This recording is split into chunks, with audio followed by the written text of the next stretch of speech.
नमस्कार।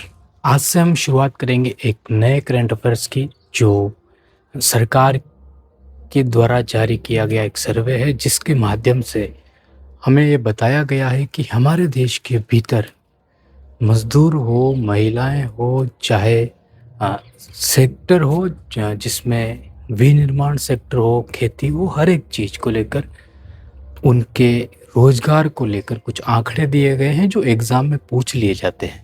उनको लेकर डिटेल में चर्चा करनी है, अच्छे से चर्चा करनी है। इस पर भी हमारी काफ़ी सारी क्लासें आएँगी, तो आपको सारी क्लासें देखनी है। इम्पोर्टेंट डाटा आपके सामने जो रखेंगे उनको उसको नोट करना है, उसको लिखना है। एग्ज़ाम में 100% अगर आपके अर्थव्यवस्था सब्जेक्ट है तो 100% क्वेश्चन आएगा, क्योंकि जो एनालाइज़ हम करने जा रहे हैं काफ़ी सारे डाटा है। कम से कम हम मान के चलिए कि 50 से 60 डाटा का एनालाइज हम करने जा रहे हैं। तो शुरू करते हैं हमारी क्लास को। सबसे पहले जो हमने हेडिंग डाली है इसको ध्यान से देखिए, MOSPI मोस्पी, और ये है SASUSE। ये भारत सरकार के द्वारा 2 संस्थाएं हैं। इन संस्थाओं के द्वारा एक सर्वे किया गया और सर्वे में क्या चीज़ें सामने निकल के आई उनको लेकर हमको बात करनी है। हम जो लिख रहे हैं ये 2023 और 2024 का ऑथेंटिक आंकड़ा है। अभी तक 2026 का आया नहीं है, इसलिए 2023 और 2024 का ऑथेंटिक आंकड़ा हम आपके सामने रखने जा रहे हैं। लेकिन हम बारीकी से इस पे चर्चा ज़रूर करेंगे कि अभी क्या हाल हो सकता है। तो शुरू करते हैं। जो हम शुरुआत करेंगे हमारी पहली क्लास, वो है नॉन फार्म रोजगार। मतलब जो सरकार की संस्था है जिसको हम MOSPI कहते हैं, ये संस्था खेती में काम करने वाले जो लोग हैं उनको छोड़ के दूसरी चीज़ों पे रिसर्च करती है, और ये रिसर्च काफ़ी बड़ी मात्रा में किया गया भारत के अंदर, और काफ़ी अच्छी तरीके से डेटा का एनालाइज किया गया गवर्नमेंट के अंदर। तो हमने इसको बारीकी से लिख भी दिया है यहाँ पे कि इसका अर्थ होता है कोई भी काम, लेकिन फार्मिंग का नहीं है। फार्मिंग का काम नहीं है, लेकिन काम कोई भी हो सकता है, ठीक है। और फिर आगे हमने एक चीज़ और लिखी है, असंगठित क्षेत्र, यूनिकोर कॉरपोरेटेड सेक्टर, ठीक है। ये हमने लिखा है यहाँ पे। असंगठित क्षेत्र को इंग्लिश में कहते हैं गैर कृषि क्रियाएं, ठीक है। इसके अंदर शामिल की जाती है जहाँ पे कृषि को शामिल नहीं किया जाता, कृषि को छोड़ के गैर कृषि क्रियाएं शामिल की जाती है। बारीकी को समझना, इस बेस को समझते हुए चलना। अब देखना 2026 का हमारा ये बैच है जिसमें हम बात कर रहे हैं। पहला पॉइंट हमारा आता है गवर्नमेंट रिपोर्ट, ठीक है। जो सर्वे किया गया किसके द्वारा किया गया? मंत्रालय के द्वारा किया गया। जो ये वो मंत्रालय है, इसके द्वारा, 2 अलग अलग हैं ये, इन दोनों के द्वारा ये सर्वे किया गया। इसकी जो बात कर रहे हैं ये खासकर इसके द्वारा किया गया, ठीक है। एसयूस। अब समझना, किराने की दुकान हो गई, चाहे किराने की दुकान हो गई, चाहे ऑटो रिक्शा चलाने वाला हो गया, चाहे कोई महिला सिलाई कर रही है तो सिलाई मशीन का काम हो गया, कोई आपके घर में आके प्रोडक्ट दे के जा रहा है, चाहे आपके लिए खाना ला रहा है, चाहे कोई दूसरा प्रोडक्ट ला रहा है, वो हो गए। या फिर मोबाइल रिपेयरिंग का काम हो गया, मतलब कि ऑटोमोबाइल जो शॉप हो गई, जो छोटी छोटी दुकानें होती वो दुकानें हो गई, चाहे उसमें फिर रिपेयर किया जा रहा है, चाहे बाइकें ठीक की जा रही हूँ, सारी चीज़ें उसमें शामिल हो जाती है। सिलाई के अंदर जितनी भी मशीनें हैं, ठीक है, उनको शामिल, जैसे कि घड़ी ठीक करना, वो आ जाएगी। ऑटो रिक्शा, ऑटो चलाने वाले, टैक्सी चलाने वाले छोटे छोटे, हाँ, जो जिनके पास कोई काम नहीं है, फिर वो लोग ये काम करने लगते हैं, वो इसमें शामिल होते हैं। किराने की दुकान चलाने वाले, मतलब कि खेती नहीं करना चाहते, किराने की दुकान खोल के बैठ गए और किराने की दुकान चला रहे हैं यहाँ पे। इन सभी चीज़ों को किसमें शामिल किया जाता है? इसके अंदर शामिल किया जाता है। अब आपको ये बात तो क्लियर हो गई कि जो मॉस्पी जो है सरकार की, ये एक ऐसा सर्वे किया गया जिसमें कृषि करने वाले लोगों को साइड में रख दिया गया, और फिर उसके अलावा कितने लोग रोजगार में हैं, कितने लोगों के पास रोजगार है, कितने के पास नहीं है, टोटल आंकड़ा इस सर्वे में हमको बताया गया। पीपल 2010 और 11 में, 2010 में और 11 में इस क्षेत्र में 10.8 करोड़, 10 करोड़ 80 लाख लोग इसमें जुड़े हुए थे। 10 करोड़ 80 लाख लोग इसके अंदर जुड़े हुए थे। किसमें? 2011 में। किसके अंदर? मॉस्फी के अंदर। क्या है ये? गैर कृषि क्रियाएं। जो किसान खेती नहीं कर रहे थे, वो लोग दूसरी क्रियाएं कर रहे थे, दूसरे काम कर रहे थे, छोटे छोटे काम कर रहे थे। उनमें कितने लोग थे? 10 करोड़, 10.8 करोड़ लोग जुड़े हुए थे। यही आंकड़ा 2023 और 24 में ऑथेंटिक रिपोर्ट के अंदर, सर्वे के अंदर 12.1 करोड़ हो जाता है। कितना हो जाता है? 12.1 करोड़ हो जाता है। बढ़ोतरी हुई 1.3% की। अब एक व्यक्ति बढ़ेगा तो एक छोटी कंपनी बढ़ेगी। कंपनी का मतलब एक छोटी दुकान बढ़ेगी, एक छोटा रोजगार पैदा होगा। मतलब कि पहले जितने लोग जुड़े, कोई व्यक्ति ट्रैक्टर चला रहा है, एक व्यक्ति और ट्रैक्टर में जुड़ा, ट्रैक्टर बढ़ावा मिला तो एक व्यक्ति को और रोजगार मिला, एक ट्रैक्टर और बढ़ा है। ठीक है, इस प्रकार से तो हम इसको शामिल करते हैं। मतलब कि 1.3 लाख करोड़ लोग और बढ़े तो 1.3 करोड़ नौकरियां पैदा हुई। सरकार कहती है कि 1.3 करोड़ नई नौकरियां पैदा हुई है। कहाँ पे? 2023-24 तक।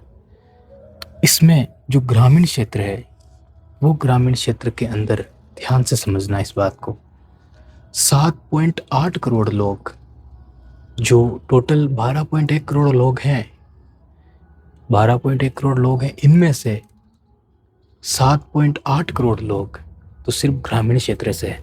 इसीलिए हम कह रहे हैं कि हम जो बात कर रहे हैं वो असंगठित क्षेत्र की, और सबसे ज़्यादा असंगठित क्षेत्र के लोग गाँव में आपको मिलेंगे। ठीक है, तो कितने लोग हैं? 7.8 करोड़ लोग असंगठित क्षेत्र के जो हैं वो कहाँ पे निवास करते हैं? गाँवों के अंदर। आज भी गाँवों के अंदर निवास करते हैं।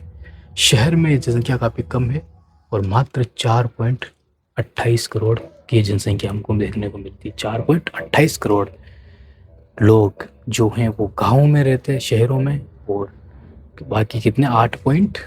7.8 करोड़ लोग गाँव में रहते हैं। ठीक है, इनमें भी अगर डिटेल में जाएं तो इनमें जो महिलाओं की संख्या हमको मिली, वो महिलाओं की संख्या मात्र 2 करोड़ है। मतलब पुरुषों की संख्या ज़्यादा है, महिलाओं की संख्या कम है, तो महिलाओं की भागीदारी यहाँ पे काफ़ी कम हो जाती है। असंगठित क्षेत्र के अंदर रोजगार के मामले में महिलाएं काफ़ी पीछे है, काफ़ी हद से ज़्यादा पीछे है। मात्र 16.5% ये है, और यहीं पे 35.4% शहर में कम असंगठित क्षेत्र के लोग रहते हैं। गाँव के अंदर ज़्यादा, कम कितने? मात्र 35 पॉइंट यहाँ पे, तो यहाँ पे 64.5%, 64.6% लोग गाँव में असंगठित क्षेत्र के लोग जुड़े हुए हैं। यहाँ पे 35.4% ऑथेंटिक आंकड़े जो हमारे को निकल के आए। पुरुषों की संख्या लगभग 10.1 करोड़ है। मतलब कि असंगठित क्षेत्र में सबसे ज़्यादा किसी की संख्या है तो पुरुषों की है। ऑटो चलाने वाले, ट्रैक्टर चलाने वाले, ट्रक चलाने वाले, टैक्सी चलाने वाले, सब पुरुष ही बड़े बड़े हैं। गिग वर्कर्स में सबसे ज़्यादा यही है। ठीक है, ऐसे असंगठित क्षेत्रों में सबसे ज़्यादा पुरुषों की संख्या ज़्यादा हमको मिलेगी। महिलाएं घर का काम करती है, वहाँ पे वो ज़्यादा आपको मिलेगी, लेकिन वो कोई रोज़गार नहीं है महिलाओं के लिए। ठीक है, तो ये हो गई पुरुषों की संख्या। अब आगे चलते हैं। एक ये, इसको ध्यान से देखिए, शब्द हमको जो दिखता है इसको ध्यान से देखिए। ये शब्द जो आपको दिख रहा है, social safety net. Social safety net. जब किसी व्यक्ति को बड़ी नौकरी नहीं मिलती, आपने पढ़ाई की, आपके पास काफ़ी डिग्रियां हैं, काफ़ी अच्छे से आपने पढ़ाई की, लेकिन आपके पास जॉब नहीं है, आप खेती नहीं करना चाहते हो, और आप खेती करना चाहते हो तो खेती के अंदर पहले ही आपके घर में काफ़ी ज़्यादा भीड़ है। आप क्या करोगे? आपकी मजबूरी हो जाएगी, आपके दिमाग में गलत विचार आएंगे, तो भी आप फिर चाहे ऑटो चलाओ, चाहे टैक्सी चलाओ, चाहे कोई दूसरी काम करो, लेकिन प्रायिकता है कि आप कोई छोटा काम करने लग जाओगे। ठीक है, अगर आपको जीना है तो, बाकी तो मरने का रास्ता फिर आपके पास ही होगा और कोई नहीं। अगर कोई काम ही नहीं है, फ्री है, तो दिमाग खराब होने लग जाता है। तो जब किसी व्यक्ति को बड़ी नौकरी नहीं मिलती है तो वो नर्वस हो जाता है, गलत विचार आते हैं, और फिर लोग काम करने लग जाते हैं, अलग क्षेत्र में चले जाते हैं, और वो क्षेत्र होते हैं असंगठित क्षेत्र। संगठित होता तो उसको काम मिल जाता, नहीं मिला है तो कौन सा क्षेत्र हो गया? असंगठित क्षेत्र हो गया। तो इसको कहते हैं सोशल सेफ्टी नेट। इसका मतलब है कि ये एक ऐसा क्षेत्र है, असंगठित क्षेत्र, जहाँ पे ये उन लोगों को अपनी ओर खींच लेता है जो लोग हार चुके होते हैं, जो नर्वस होते हैं। अब जो गिग वर्कर्स हैं, भारत के अंदर 40% है जिनकी सैलरी 15,000 से कम है। वो दिन भर गाड़ियों पे घूमते दौड़ते फिरते हैं, धूल खा रहे हैं, प्रदूषण खा रहे हैं और मात्र 15,000 रुपये दे रहे हैं, ठीक है, और दिन भर का काम है। 15,000 में आज क्या होता है? तो वो चीज़ है कि जब किसी के पास कोई काम नहीं है तो वो असंगठित क्षेत्र में 100% मिलेगा, लेकिन इसका ये नहीं है कि कितने रुपए मिलेंगे, इसका कोई फिक्स नहीं होता है यहाँ पे। आगे चलते हैं। सरकार के द्वारा जारी किया गया मुद्रा लोन स्कीम, और इसके द्वारा दुकानों को बिना गारंटी के बैंक लोन दिया गया, जो सरकार की काफ़ी महत्वपूर्ण योजना है और काफ़ी अच्छी योजना है। उसके बाद सड़कें, बिजली, सरकार के द्वारा काफ़ी ज़्यादा मात्रा में इंफ्रास्ट्रक्चर बनाया जा रहा है सड़कों को लेकर, और ये बढ़ा दिया गया है अभी। तो मतलब कि जीडीपी में इनका हिस्सा बढ़ा दिया गया है और इनके कारण ये काफ़ी ज़्यादा 4.5 कर दिया गया है, या 4 या 4.5 कर दिया गया है। इससे ये काफ़ी ज़्यादा तीव्र गति से सड़कें बनाई जा रही है, बिजली पहुंचाई जा रही है, ठीक है। और अभी सोलर प्लांट का भी काम जोरदार चल रहा है, तो ये काफ़ी बेहतर है गाँवों के लिए। उसके बाद जो हमने बात की मॉस्पी की, ठीक है, इसको समझना है यहाँ पे। ये 1999 में 15 अक्टूबर को 1999 में इसको जारी किया गया। इसको फुल फॉर्म है ministry of statistics and programme implementation, ठीक है। ये इस सर्वे करती है और हमारे सामने कार्यान्वयन करती है, और कितने लोग रोजगार में जुड़े हैं, नहीं जुड़े हैं, कितनी संख्या बढ़ी है, उसका हमको डाटा बताती है। दूसरी है SS, annual survey of unincorporated sector enterprises. ये 2019 में अक्टूबर में इसका मतलब इस संस्था को बनाया गया, ठीक है, और इसके द्वारा ये डाटा हमारे सामने आया, असंगठित क्षेत्र का डाटा हमारे सामने आया। अब कुछ सरकार की आलोचना भी करनी पड़ेगी, तो यहाँ पे समझना इस चीज़ को। कच्ची नौकरियाँ है, कोई फिक्स नहीं है। हाँ, संगठित क्षेत्र के अंदर एक दिन की छुट्टी भी मिले तो चलो कोई दिक्कत नहीं है, लेकिन असंगठित क्षेत्र के अंदर आप चाहे खुद ऑटो चला रहे हो या आप न किसी के दूसरे खेत पे जाके काम कर रहे हो, ठीक है, कुछ भी हो, जब आपको छुट्टी लेनी होगी उस दिन का आपको पैसा खत्म। जिस दिन आप बीमार हो गए, 2-4 दिन आपने ऑटो नहीं चलाया, आपको पैसा नहीं आएगा, ठीक है। तो ये असंगठित क्षेत्र है, तो इसको फिक्स करने की आवश्यकता है। पहली बात तो ये कमाई बहुत कम है। इस असंगठित क्षेत्र में असमानता इतनी ज़्यादा है कि प्राइवेट क्षेत्र में जो पैसे हैं वो असंगठित क्षेत्र में काफ़ी कम है, ठीक है। तो एक ये असमानता है, इसको भी दूर करने का काम करना पड़ेगा। महिला श्रमिकों की कमी, मतलब महिलाओं की भागीदारी बिल्कुल ना के बराबर है। देखिए 16.5%, मतलब 12 करोड़ में से मात्र 2 करोड़ महिलाएं अपना योगदान दे रही है इस क्षेत्र के अंदर। तो महिलाओं की भागीदारी को बढ़ाने की ज़रूरत है, और जब ये सारी चीज़ें होने लगेगी तो हम कह सकते हैं कि हम बेहतर तरीके से आगे बढ़ रहे होंगे। ये हमारी पहली क्लास थी, इसमें काफ़ी डाटा एनालाइज हमने किया। हमारी नेक्स्ट क्लास में इससे भी बेहतर जानकारी आपके सामने लेके आएंगे। बहुत बहुत धन्यवाद आपका।